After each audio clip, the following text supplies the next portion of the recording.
Да, это, безусловно, имперская оптика. Начнем с того, что многие так называемые малые народы, совсем немалые по численности, да, некоторые из них представляют миллионы, как татарский язык или удмуртский язык, несколько сотен тысяч, и многие-многие другие языки, якутские, это совсем немалые.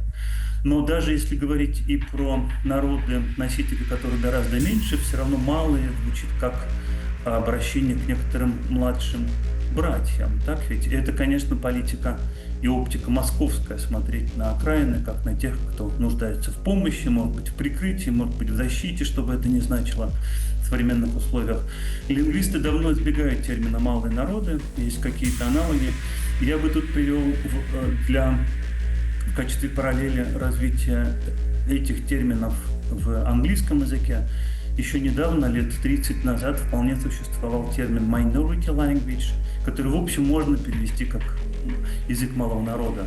В современном лингвистическом употреблении гораздо чаще говорят о minoritized language, что подчеркивает, что эти языки были принудительно маргинализованы, то есть их сделали малыми.